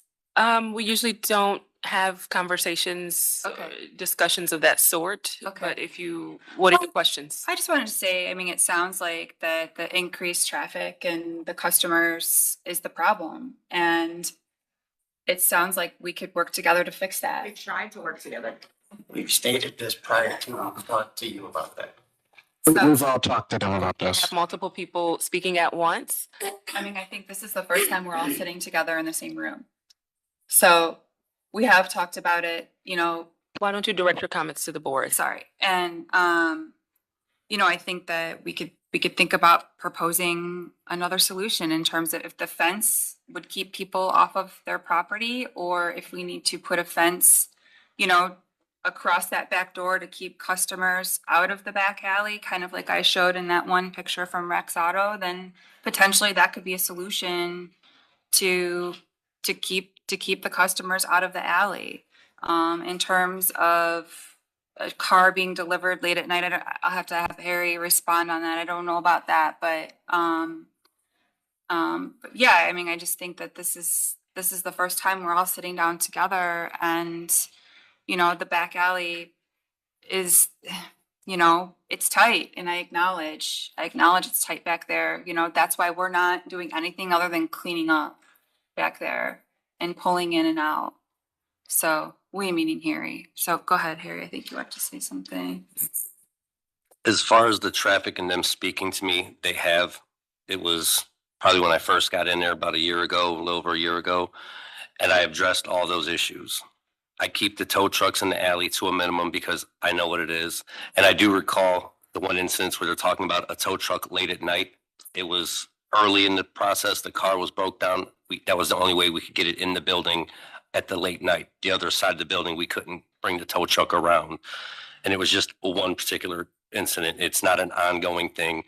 As far as 20, 30 cars going in and out that alley a day, I don't work on 20, 30 cars a day. I got 4 lifts. I have 2 mechanics. On average, they do 3, 4 cars a day. Do the numbers. It's not 20 cars. There's just not that many cars during the day. I had a relationship with their mother that passed. I didn't hear about it until after the fact. When she did come back from having the stroke, I was the one there helping carrying her into her house. Like, I bought scrap cars off of her to clean up the alley. I've done everything I could. I keep the alley clean. I have an employee from Parma that does ride the bus. It wasn't a lie. He does ride the bus from Parma. Another employee does park on the side street over there because he just comes in through that door. It's easier for him to come in through the door. So I'll make sure that he doesn't park on the side street no more because of the limited parking. As far as customer cars, once they're finished, I have another additional lot around the corner. That's 11,000 square feet. I can pull over there. The the church across the street doesn't mind. They tell me I can park over there as long as the cars are in and out, nothing on their service days. So like I said, I have a really good relationship with everybody else in the neighborhood. The house in that alley that's facing Scranton, I've helped him work on his car. Like I said, I got people down the street on West 19th or on Walton. I've worked on their cars. I help everybody in the community. And if I know they're low income, I adjust the pricing accordingly. I'm not in there gouging or just trying to take all the money. I'm helping people that need help. You know what I'm saying? Like them saying it's a nuisance. I don't say nothing whenever he's working on his house at the end of the street and he's got a dump truck or a backhoe digging up. I work around it. I don't complain, hey, can I get out? Or if they're busy, if I see they're doing a big project, I'll adjust and go out the front door if I can. You know what I'm saying? Because the way it's set up, we could go in and straight out just to keep it flowing. But if they got a back there doing construction, he's been doing construction on his house since I moved in there. So, and as far as the noise, there was calls and complaints. Every time the police officer showed up, there's records and the cops would knock on the door. They would then hear the shop dog barking. And this was all hours of the day, early morning, midday, nighttime. They would knock on the door. They would hear the dogs barking. And the police officer would comment like, I didn't hear any noise coming from this building until I heard the dogs barking from me ringing the doorbell. So they're like, I don't know. And I asked them, well, why is this? Why are we on the, they said, oh, you got calls and complaints. And that was it. There was never no citations. There was never no anything as far as you're doing anything wrong. You know, you're being too loud. I got my business hours from 10 a.m. to, I believe, 9 p.m. And usually we're out of there way before 9 p.m. That's only for pickup and drop off. And at that point, if they are coming, usually after 7 o'clock, if we're there after 7, they're meeting up front, or we'll leave the customer's car in the church and they'll have a spare key and they'll take their car from there if we're not there. The complaints about people urinating in the alley. When the police pulled up and said, oh, we got a complaint about a man urinating in an alley. I said, what did he look like? We don't know. Well, what was he wearing? We don't know. They had no description of this man urinating in an alley. It could have been him. It could have been him. It could have been her. It could have been anybody urinating. For them to just say, oh, it was your customer. There was people sitting on their grandmother's porch because there's a little ledge right there. And the minute, and again, this was a year ago, like in the very beginning, the minute they brought the issue to my attention, I cleared it with all the employees. Hey, nobody comes back here. This is for us to drive in and out only. No customers come back here. No, I addressed the situation, and I've had talks with Kenneth several times. I said, any issues you have, come see me. Come see me. I will take care of it with my employees, because like he said, if I'm busy working, doing something else, running somewhere, dropping, picking up parts, I can't see everything everywhere. It's a big building. So if I told Kenneth, if there's any issues, bring it to my attention so I can resolve it. I don't need Kenneth to say something to my guy and then them get into an argument. Come to me, Kenneth, say something to me. This guy right here, the officer, I had issues with his brother. And I went to him and I said, tell your brother to stop. Like, it was over an issue with his car. We worked on his car. We changed the oil. And then his brother accused us of all these different problems. And everybody that's in the circle that knows, there's this guy and all of his friends over here, and then all my friends, and all of his other friends are like, no, Harry didn't do that. Like, that's just something else that went wrong with your car. It was totally unrelated to an oil change. And he just caused problems the whole time, like to the points where I'm ready to fight this guy. And we did get into a scuffle. And it's just like, I shouldn't have to do this at my business. When I've spoke to him, like, please tell your brother just to stop talking, just totally act like I don't care what he says about me behind my back. Just when he sees me, he don't have to ride by flipping us off, giving us the finger, just doing like, it's not called for, you know, like, we're grown-ups here. Like, it shouldn't have never came to what it came to. It's just like, if there was somebody sitting on his porch, he's never brought that to my attention. The only time I've ever had a problem with him is whenever it was with his brother, and I brought it. I said, look, stop. I'm done. I don't want to deal with this anymore. Like, why do I got to go through this with him? I'm just trying to work here and run a business. What's your response to the fumes? It's a car shop. We don't have cars running for long periods of times. We don't work on diesel cars. There is once in a while we'll get a big truck in there, but it's not like we're in there testing or tuning or leaving it idle. We got the exhaust fan whenever it does come on. You know, if it gets too smoky in there, we'll turn it on. We don't do any painting, no automotive body work. You know, it's all just auto mechanics, minor repairs. We're not rebuilding engines. We're not rebuilding transmissions. You know, we do tires, brakes, suspension, you know, quick ins and outs. We'll do an occasional motor job if we're slow, if we don't have time, you know, but usually it's just quick turnaround in and outs. And like I said, even with the quick turnarounds, we're only doing 10, 12 cars a day. And not every car is leaving out that back alley. You know what I'm, I have 3, maybe 4 mechanics at most on any given day. And if they do 4 cars a day, even at 4 cars, 4 mechanics, that's only 16 cars. They're all not leaving out that back door. So the numbers of 20, 30 cars a day, they're just exaggerating it. I never had a problem with them parking in the alley on the side of the door where there's not supposed to be any parking in front of their house. Whenever it first moved in, you could park there, just make sure my door is clear. That's all so I can pull a car in and out. And they were parking there and that was fine. And then that's when all the calls and complaints started. Then they had to stop parking on the street. I was, like I said, when the mother was alive, me and her used to talk. She would give me hell. Hey, I'm sorry, I'll take care of it, and I would go resolve the problem. I would take care of it. Anytime me and her had an issue, we talked regular. Anytime I'd see her giant eagle, we'd be walking through the snow bullshit, just literally, pardon my French, but we'd be in the grocery store talking and walking, oh, you're shopping again, like we was on a good basis. Like anytime there was an issue, she would come to me, I would resolve the issue. In the last 6, 8 months, there shouldn't have been any issues because I kept the alley cleared, traffic to a minimum. Like I said, besides the one guy parking on the side street in the red Silverado, that's my only employee that parks back there because he just comes in through the side door. So that's the closest thing. Okay. But I mean, after today, if that's an issue, hey, you park in the lot with us or you park in the church parking lot to keep that parking clear. If was an issue, so. All right, thank you for that. Donna, I'm going to give you the floor. Do you have some comments for this matter? Hello, yes. Hi, I'm Donna Gregonis with Tremont West Development Corporation. So this is in Tremont, and our office has been dealing with complaints for about a year. So we have 2 or 3 staff people that have been working with the residents very closely, and even the library. And I know in the presentation, it was represented that the library was in support of this variance, but actually, the library itself, this branch did not receive a notice. It probably went downtown to the main campus. But in addition to that, none of the people that work there are supposed to be in support of anything regarding the library. But I have spoken to the manager of the library and some other staff people there, and they've made comments reinforcing some of the residents' comments here regarding noise and some of the fume issues. And this is only something that has been an issue since about last year. And I think that's when, or since early this year, late last year, that's when I believe the automotive, which sounds like a really nice business. It's nothing against you personally. But the use just seems like it's been a nuisance to the residents, the library next door. And, just because this is the new business operating and you're fire rated doesn't mean that it should be allowed to happen. It's not a use that's supported in this building. And for many years, there were no complaints. And, when there were other uses, there was no problem. And I know at one point there was also a sound company in there, and they were very loud. And I know they were evicted by the property owner. But again, this is Tremont, not Clark Fulton. And the other things that you show the businesses being boarded up are not relative to this is the context of this project.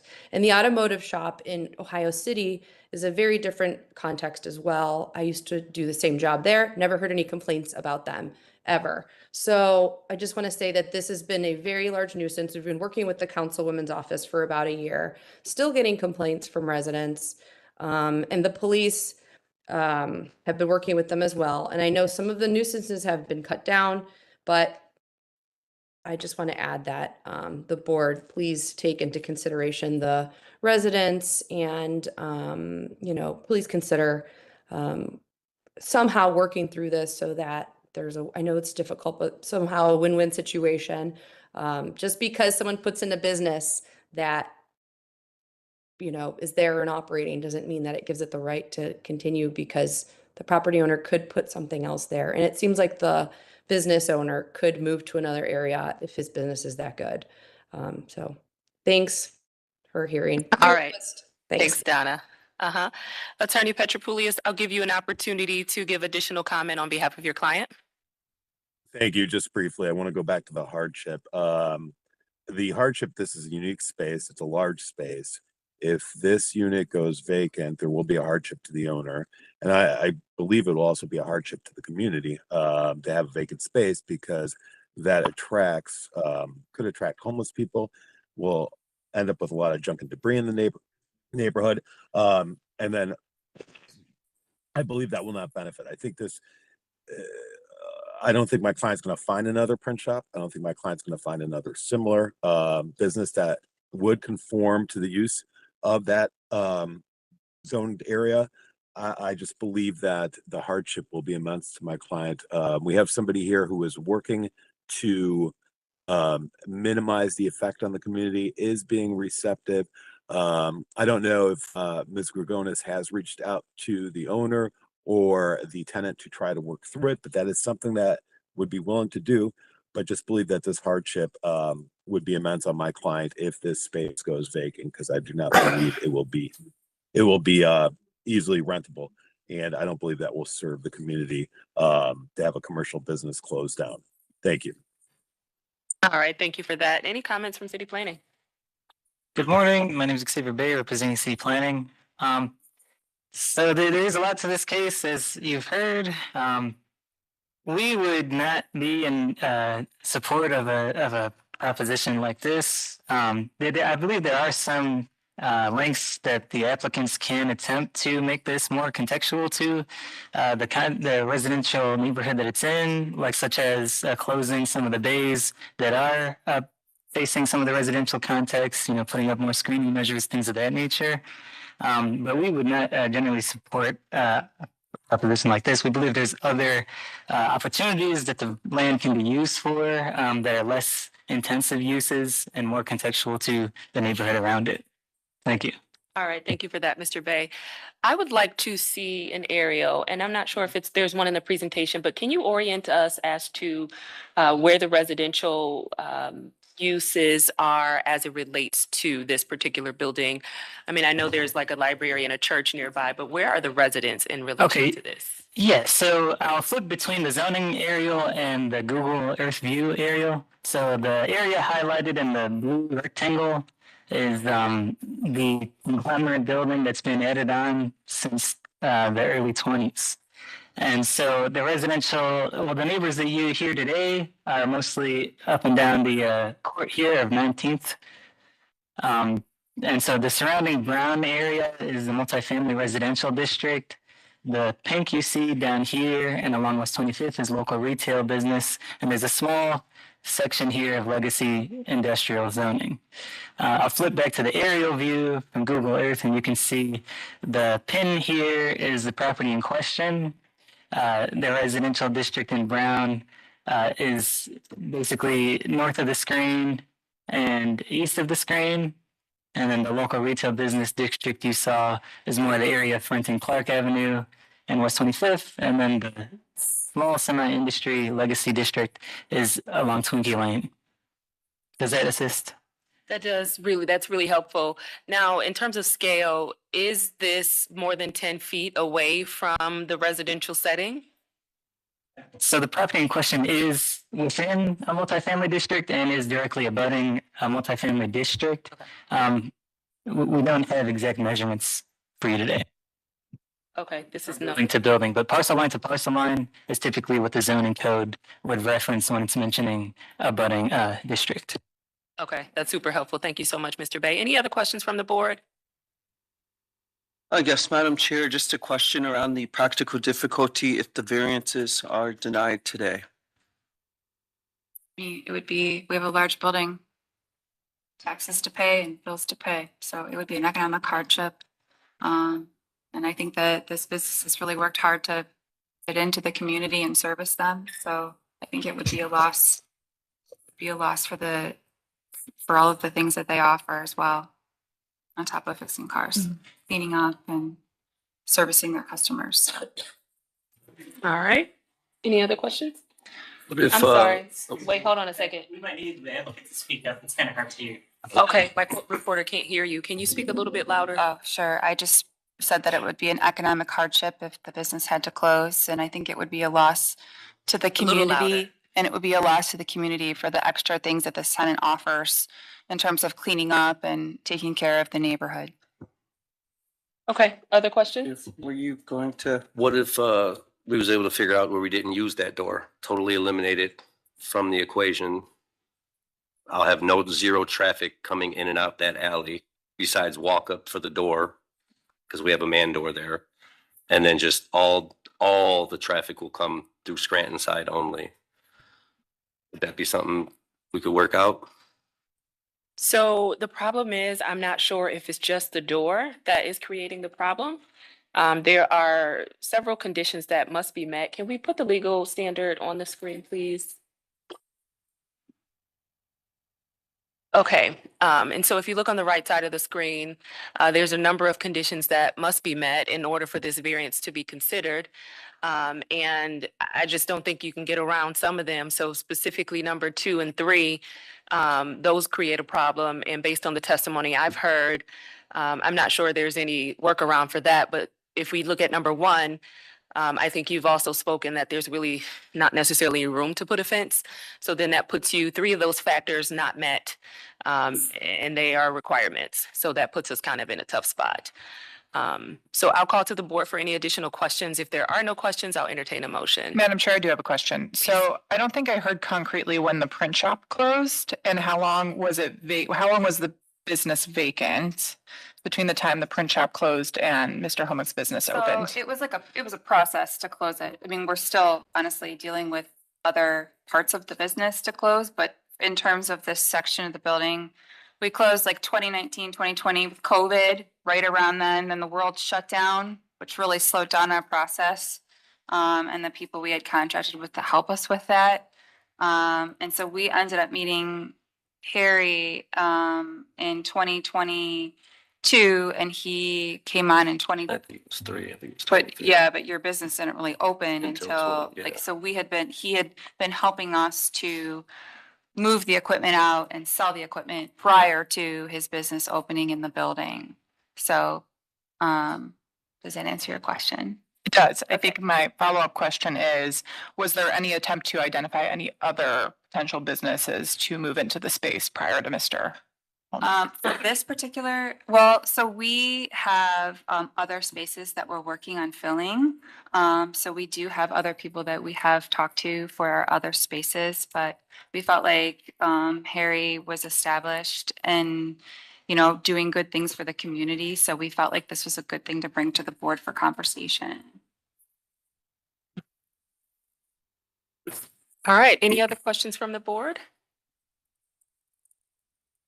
All right, I'll entertain a motion, please.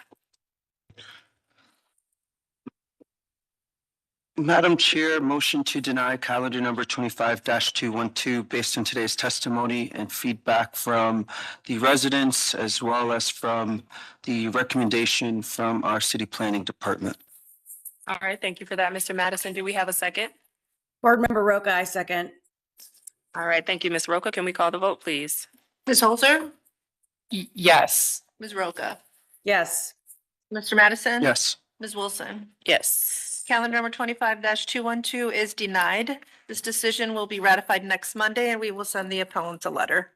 All right, thank you for that. And it looks like Donna has added a comment to the chat and she states she would love to work with the property owner and the business owner as it relates to next steps and moving forward. So that'll conclude this matter for today. Thank you all for coming down and being here with us.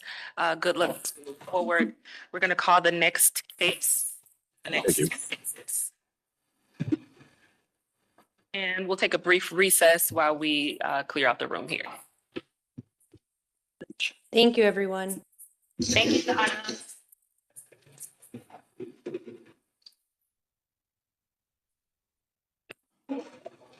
Oh.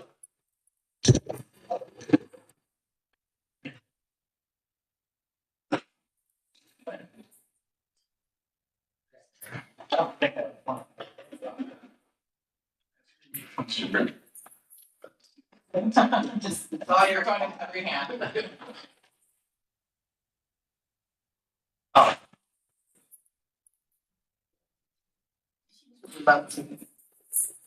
You skipped it. Be quiet. Hopefully the.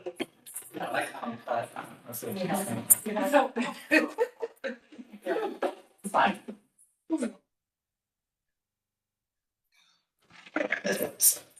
I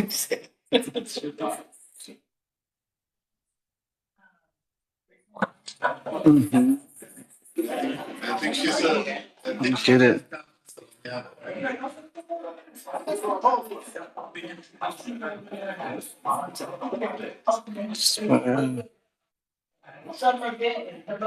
was not at the summer event, I was on vacation.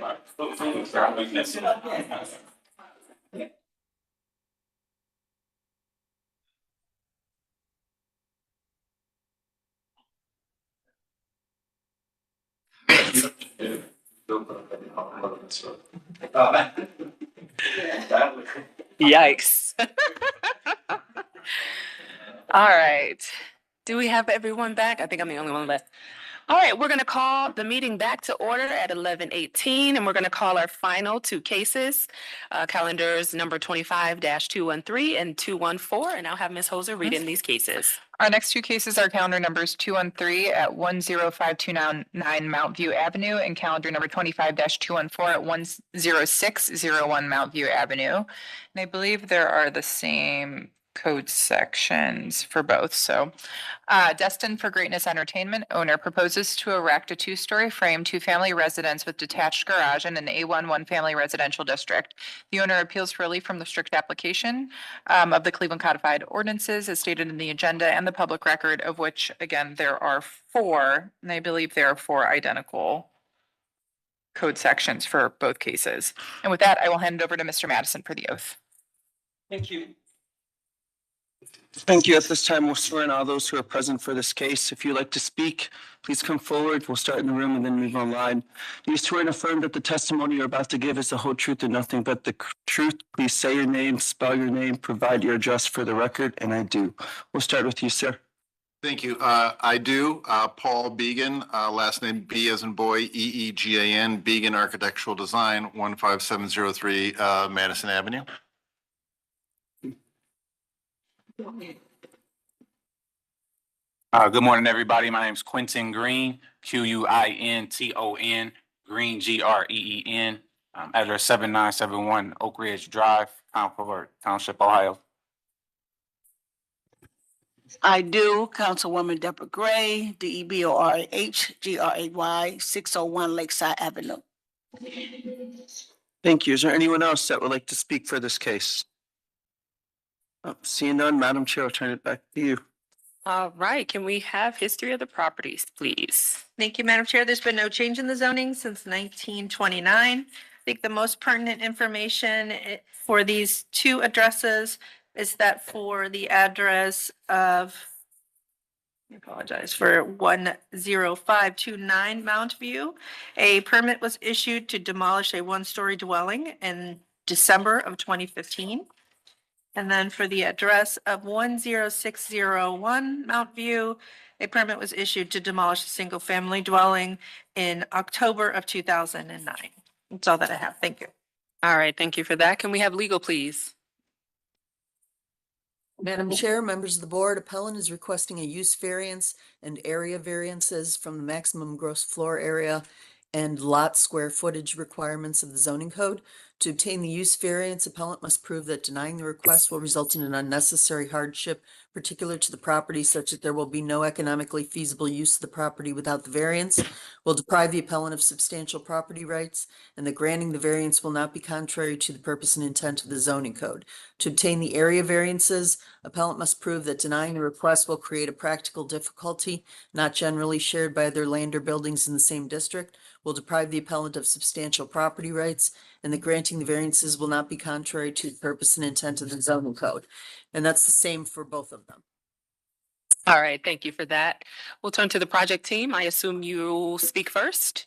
Actually, if you don't mind, Madam Chair, I'm going to have Mr. Green talk a little bit about himself and his history with the neighborhood and his plans for the neighborhood coming up, because I think it's really important. Just set the stage a little bit. As you can see, this is a street with no houses on it, which just 10 years ago, 15 years ago, had houses. This was a neighborhood. It's no longer. So I think that's a good context to kind of set the stage where we're looking to go next. All right, give your name and give your comments. All right, thank you, Paul. Again, my name is Quentin Green. I'm the principal for Destined for Greatness Planning and Development. We specialize in urban planning, neighborhood revitalization, community development. I'm also the real estate transactions manager for Cleveland Neighborhood Progress. I'm involved in their middle neighborhood initiative to restore all the middle neighborhoods in the city of Cleveland. And in this project particular, Mount View is actually a street that I grew up on and that I'm very familiar with. I was born and raised in Mount Pleasant, and I'm a product of Mount Pleasant. I'm also I'm finishing up my master's degree at Cleveland State University. I'm getting my master's in urban planning and development. And this particular project is a neighborhood revitalization project. It's restoring an entire neighborhood. It's restoring a legacy to a neighborhood that is pretty much gone. To give context on why I'm doing this project, I'm a United States Army veteran, and when I deployed to go to Afghanistan, I was gone for about 4 years, and when I came back, the entire street that I was familiar with was gone, and so it looked like that's what it looks like today. And so I'm doing this project to really bring back pride to a neighborhood that deserves it. So that's a little bit of background. Just wanted to give on why we're doing it. All right. Okay, I'm not sure what slides we have going forward here. And we'll address these items. And we are have both cases open for discussion at this point, presentation discussion. Good. Okay. So what we have here on Mount View, again, the entire street is vacant right now. And this is really the first phase of a multi-phase project. So we will be in here again for you for the rest of the parcels on the street for similar structures, so that you have a little bit of understanding of what we're doing. These are the first two structures. Mr. Green selected these because this is actually one of the lots where his house was that he grew up on. So that's a good place to start from where you began. And basically infill housing for these two lots. These two lots are a little bit shorter than the other ones on the street. Not that that's of super relevance. We'll talk about that when we talk about the area pieces for it. But very similar to what was the pattern language of the neighborhood before, right? A house on a lot with a detached garage in the backyard. And that's what we're looking to put on these parcels. We can go to the next one.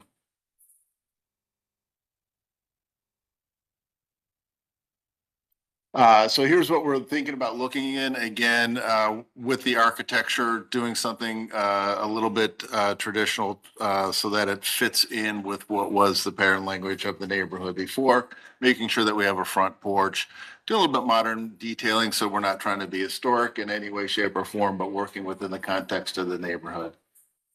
We can move on. And have floor plans here just so that you kind of see one of the variances that we're asking for is for the two-family piece. And this is kind of a good slide to show that. So really when we started talking about developing these parcels, putting a single-family house in a neighborhood which has really no market to compare it to, is a difficult proposition at best, right? Because construction costs are what they are, right? I know we talk a lot in urban redevelopment about affordable housing. The misnomer about that, there is no such way to make build a house cheaper than what it costs to actually build it. And so we have the cost to build the house, so they're going to be going a little bit higher than actually probably quite a bit higher than the market in this area is going to produce, especially with Mr. Green being a realtor. He knows that very well. So the idea of putting a garden apartment into these things is really to make that bring that affordability part into the equation for this, right? So that homeowner, yes, is buying a house that's probably higher than market value in the area, is going to be higher than what the, medium income would say that they can afford, but providing a garden apartment that they can rent out to make those mortgage payments more affordable is how we interject affordability into this neighborhood. We can go on to the next one. These are just elevations to show we can move on.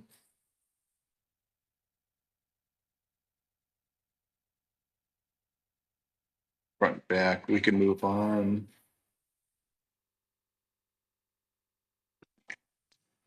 Can you sort of describe, I mean, I'm looking at these and they look like one family. So can you just describe? We could go back a little bit if you want to the rendering. Well, yeah, this one would be a good one to do. So the entrance to the garden apartment is on the side of the house here.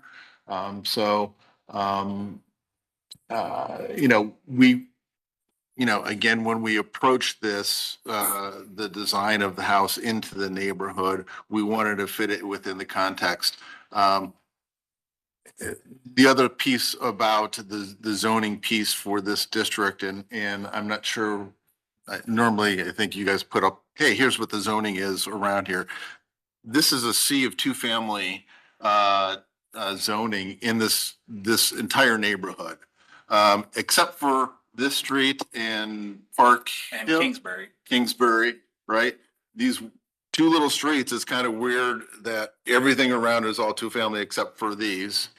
So Can we have a zoning map for this?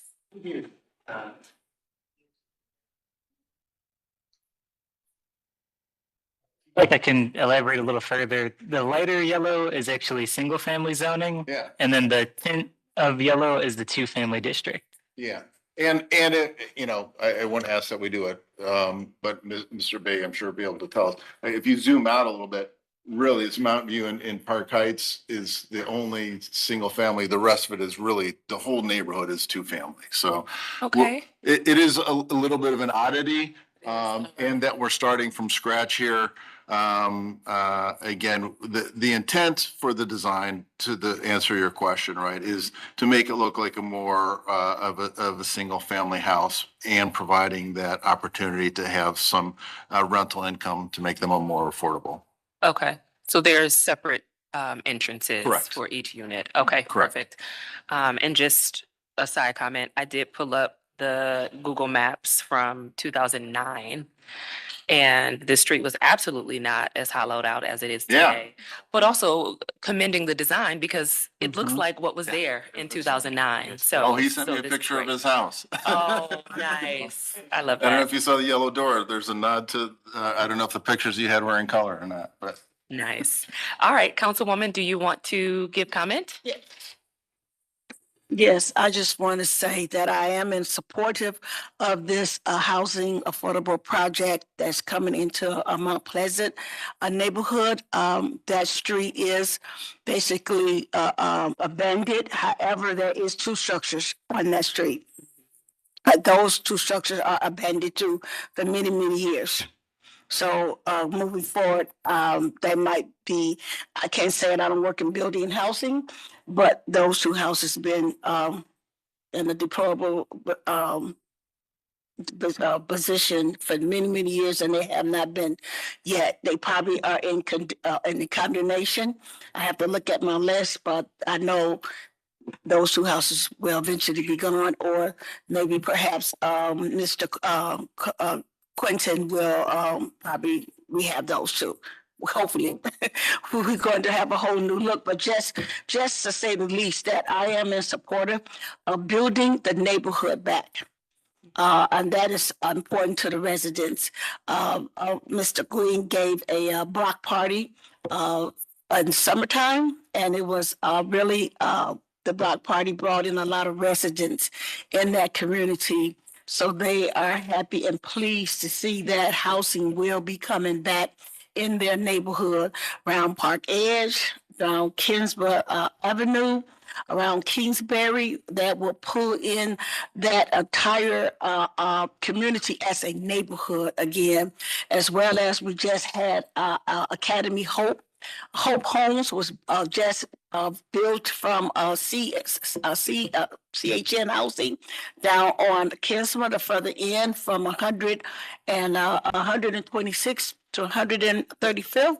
We had 18 homes just built on the other end of Kingsborough, and just coming back up to Kingsborough where Mr. Green want to build these houses. That's pulling in the neighborhood even better, and it's designing different type of housing for the next generation who want to come back to see a new design built in the neighborhood to bring families back into the community, as well as we building retail on the entire Kingsman Road. We then created 9 new businesses from 100 and from Martin Luther King and Kingsman all the way down to 140th and Kingsman. We have created 9 new retails and brought in jobs, and also the Hope Academy Homes bringing in new young families. So we're building a new entity of families that's going to come in and invest the economy back into Mount Pleasant neighborhood, and that is the main goal: is to see a new community coming back, and to feel safer and comfortable and healthy when we start seeing better, beautiful, affordable homes for every income possible as a mixed income, mixed retail, that we can thrive back again in our community as we should. So that is the whole futuristic plan for Mount Pleasant, which is now going to be Ward 3 of 2026. Thank you. I'm All here. right. Okay. Thank you for that. Any comments from city planning? Good morning. Again, my name is Xavier Bay, representing City Planning. We're in support here. I actually followed up with the neighborhood planning as well. Kim Scott is in support of the proposal, and this is in alignment with the citywide plan, bringing more housing to the neighborhood. It's great to see restabilization going on here, and more opportunity for mixed typologies of housing. Thank you. All right. Thank you for that, Mr. Bay. Any questions from the board? Yes, Madam Chair, just standard of practice questions, please. If you can just share, if the variance is denied today, what unnecessary hardship or practical difficulty you would face? I would say that it would be economically more difficult to bring about this sort of neighborhood revitalization project, and also if you were to drive down that road, you can see that the parcels just they're being underutilized. People are using them as like dumping sites, and it's very much of not only an environmental issue, but it's also it brings down the morale of the neighborhood as well. So I just think that not providing me with this variance would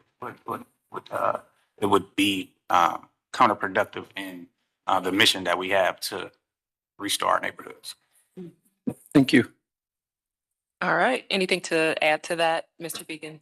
No, other than it's probably good for the record to note that these were originally land bank lots, city land bank lots, as well as some of the other parcels down the street, which Mr. Green is in process of gaining approval for as well too. So this is not a standalone.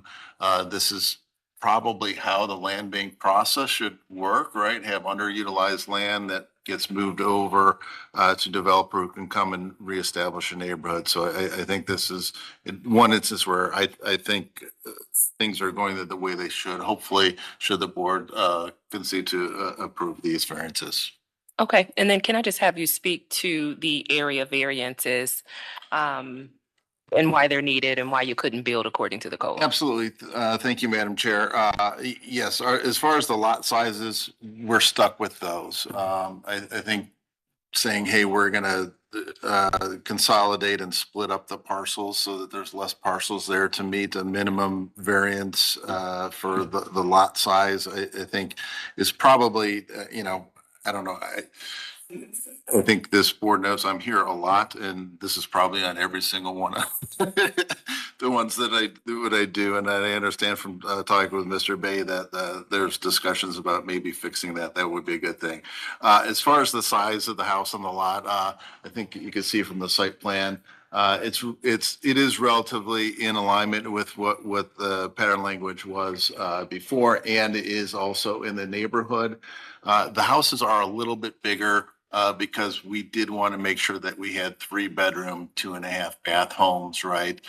We could make the houses smaller, but then we'd be at 2-bedroom houses, and not really, the intent of this is to bring families back in to reestablish this neighborhood, and having that extra bedroom in there, making the houses a little bit bigger, I think it goes a long way towards, would I say that it is something that is we couldn't do? Yes, we could probably do it, but I think it's probably not the best for what needs to happen in this neighborhood.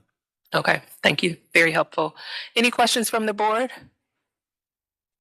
Madam Secretary? Madam Chair, just really quickly, I think you may have received these in your packets that were delivered electronically. We do have a support letter from the Development Corporation, New Point. Donald Woodruff, Real Estate and Housing Director, expresses support for the project. And we also have a letter from the Director of the City of Cleveland's Community Development, Alyssa Hernandez, supporting the project as well. Thank you. Okay, thank you for that. A last call for questions from the board. All right, I'll entertain a motion, please. Madam Chair, I move approval of calendar number 25-213 and 25-214. All right, thank you, Ms. Hoser. Do we have a second? Board Member Madison, second. Thank you, Mr. Madison. And can we call the vote? Ms. Roca? Yes. Mr. Madison? Yes. Ms. Holzberg? Yes. Ms. Wilson? Yes. Calendar numbers 25-213 and 25-214 are granted. They will be ratified next Monday. We will send you a letter, but you can contact us next Wednesday for further instruction. Thank you all. All right, you're quite welcome. Good luck with your project. All right, that concludes our new business for today. I'm now going to move into a discussion of the old business. We have calendars numbers 1 through 10 that are up for ratification. Any objection? Objection. No objection. I'm abstaining as I was not present. All right, so there's 3 board members without objection. So those matters will be ratified. We'll look now to the affirmation. There's calendar number 24-186. AHA Market House LLC was granted variances to construct a 3-story apartment building, and it seems they need a little bit more time. Any objection from the board to giving them additional time?